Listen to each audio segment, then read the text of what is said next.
Hey gamers, this is Pash from Murano coming to you live, pre-recorded from LA for E3 2015. Late night edition, I might add.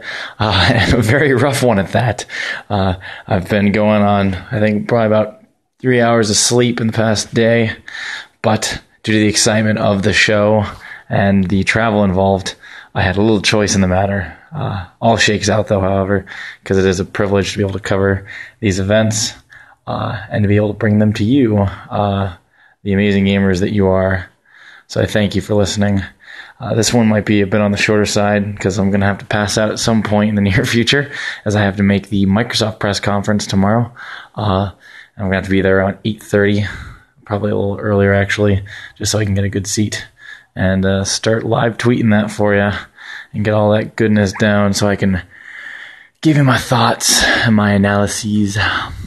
But that is tomorrow. Today was day -1. I call it that because day 0 is usually what the press conference days are called, and this was before that. Now you're on the same page with me. So day -1, not much went on, arguably, though for anyone who saw or was privileged enough to be at the Bethesda Press Conference, calling that not much would be not even a gross understatement. It would be downright offensive. The Nintendo World Championships also did happen, which I don't mean to leave out, but I did not have the time to attend both, and I actually had very little time to even see anything of the Nintendo World Championships, so I will not comment on that at this current moment in time. I will instead focus on Bethesda, because they did an amazing job at their first ever attempt at a press conference. And considering how small of a company they once were, the struggle that they've faced to come this far in gaining the stature they have is impressive and kind of shows through in a gratifying way in holding this press conference and just knocking it out of the park. I wrote an article for Gamer Syndrome that posed the idea of whether or not Bethesda won E3 before it even began.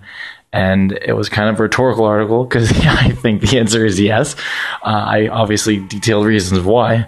And it mainly just came down to polish, attention, care, and admiration. You know, they feel very genuine as a company, genuinely try hard, genuinely understand what makes a good game, genuinely tries to please gamers. And all of these things collide in such a magnificent way that you can't help but feel flattered at the attention or the effort that's put into these magical experiences.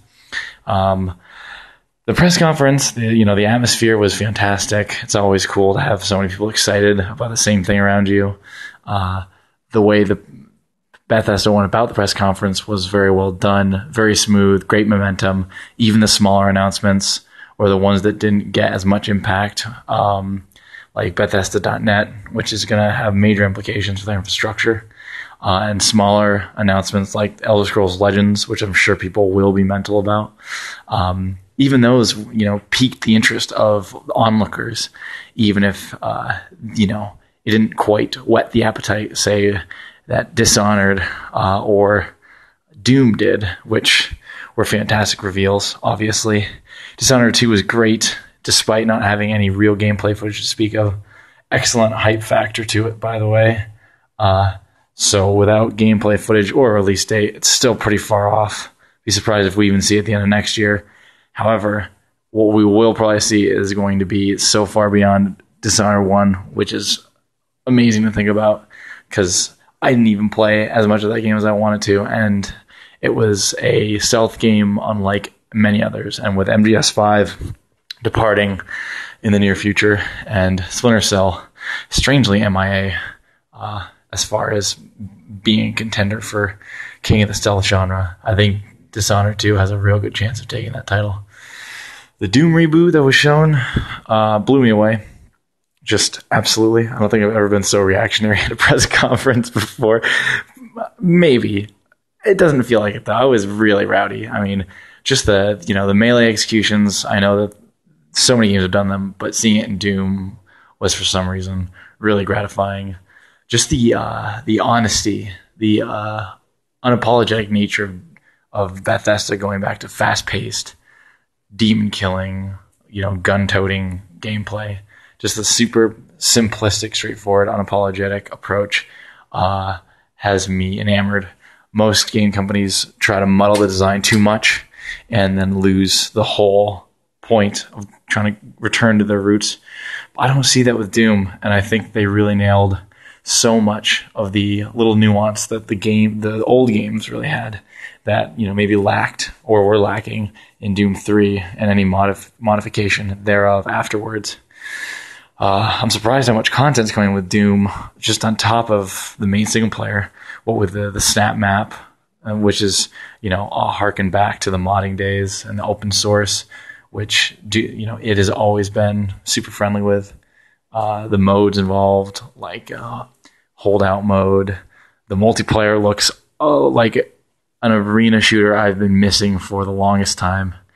And yeah, just the super shotgun. I mean, I proposed in another article that, Doom is going back to its roots based on that 2 seconds of seeing the super shotgun in that reveal trailer. And then I, of course, try to play my own devil's advocate, saying hopefully Doom doesn't get muddled or bogged down in modern day FPS standards. I've played the advocacy just because I didn't want to just be too much of a fanboy. However, after seeing that reveal at the press conference, I think my fanboyism was well justified, because I don't see at all how Doom is not just completely stepping right over anything that makes modern FPSs boring, and how Doom isn't completely embodying what it used to be, which is pure, unadulterated awesomeness. And of course, last but not least, definitely not least, Fallout 4 was actually, I think, exceeded expectations. I don't even think the most ardent of Fallout 4 fans were expecting that amount of detail. I mean, props to Todd Howard and Bethesda. They may have been real quiet, almost to an irritating point of view or standard over the past couple of years. But they came out, and it was effortlessly stunning, just jaw-dropping. It was perhaps one of the best on-stage E3 demos ever. I mean, and just the level of detail. We get the character creator, and hints at story mode. The character creator is mental, by the way. I mean, I thought Oblivion's back in the day was in depth enough. Like, you could spend hours and hours. It was like a meta game, and now you can like pinch and pull and just contort and modify, like you're sculpting a piece of clay with the character creator. It's just madness. And then you get the amazing Pip-Boy Special Edition, which has a wearable Pip-Boy. It works with your phone. They also announced the free-to-play Vault Keeper, which I couldn't even download. I wanted to so bad. I'm sure they just crashed the iStore, and everyone was just like, "Aw!" But what do you expect? It was just hype-tastic. And then, of course, the release date reveal. I'm guessing it's going to get the biggest applause of the show. I'll be surprised. I don't know what Nintendo, Microsoft, and Sony would have to do. I'll give it a quick thought. Not right now, because my brain is basically fried from just the sheer awesomeness that ensued. But when I speculate rhetorically whether or not Bethesda just won E3 before it began, I really do think they did, and they deserve every ounce of it. They came out very humbly and confidently and with something to say, and they did all three things like few companies ever do at E3.